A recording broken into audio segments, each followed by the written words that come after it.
Hi everyone, the Spider-Man here. So guys, we have some sad news in the collection. My mature male Theraphosa apophysis has sadly passed away. You can see I've changed the racking. My giant centipede enclosure is at the bottom now. I noticed he was in death curl yesterday, and yeah, he's sadly passed away. I put his mouth parts in the water dish. And there he is just there, look guys. He's, yeah, unfortunately passed away. I was going to use him for breeding very soon. But yeah, that ain't going to be happening. So let's take him out of the enclosure. And yeah, the enclosure's okay. I've been spraying it, you know, once a week.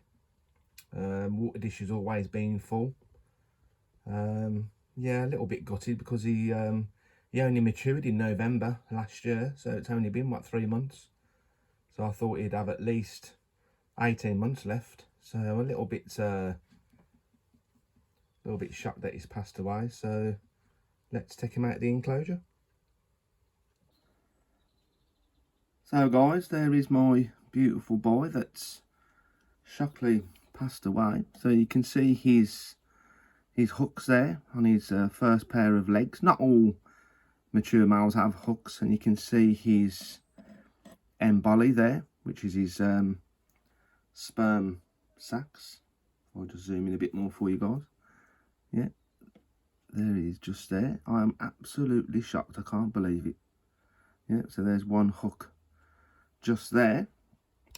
I'll just move it up and you can see his other one just there. Got a little bit of a brown bald spot there.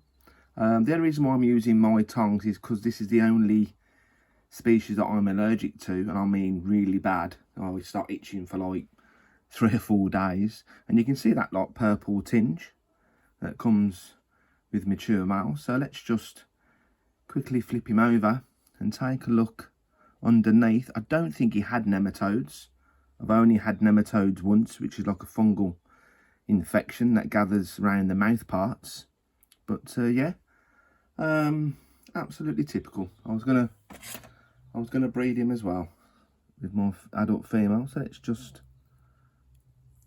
quickly flip him over.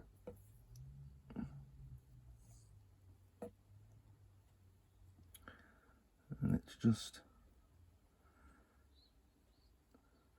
see, he was a healthy boy. You can see his abdomen. His abdomen's fairly big as well. Like I said, he matured 3 months ago. He hasn't eaten since then, which mature males don't really eat much anyway.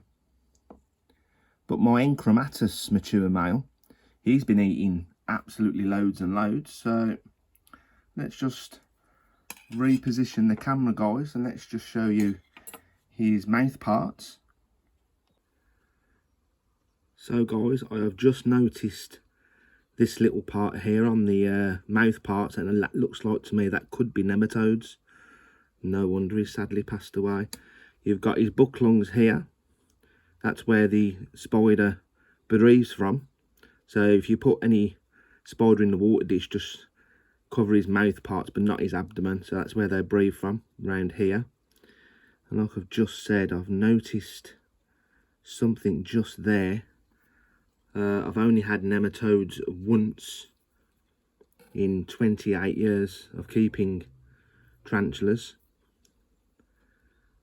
and the possibility that it could have been nematodes. So yeah, you can see his mouth parts are nice and wet. Just tried to give him, you know, a drink, and you can see that emboli a lot clearer now. So what I always do, guys, I always bury my teas in the garden. Yeah, it looks like to me he could have had nematodes just there, which I said earlier, it's just a fungal infection that gathers around the mouth parts. And yeah, so that could have been possibly why he sadly passed away. And like I said, he was in death curl yesterday, so I just placed him in the water dish. There was no movement from him at all, but you know, I never give up on my teas. So yeah, unfortunately another tea that sadly passed away, guys. So let's go outside and say rest in peace to this beautiful boy, and let's bury him in the ground. So guys, as you can see, I'm out in the garden and I've got my glove on. And like I said, I'm allergic to this species, so rest in peace, big boy. And like I said, as you can see, his abdomen, it's nice and plump. So it must have been nematodes that got to him, which is a little bit strange. I've got my shovel and I've dug a hole there, so rest in peace, big boy. That's my breeding project that's gone out the window. Never get no luck with breeding, I don't. So yeah, let's just get my trowel and just put the dirt back over. There's a spider show coming up next week, guys, from it in Taunton, which is a good 2.5 hour drive. So I want to say a massive thank you to my good friend Mark for picking me up next week. Unfortunately, I won't be buying nothing, guys, because funds are very tight. But I'll do a video, show you all them cheap, amazing prices. And thanks for watching, everyone.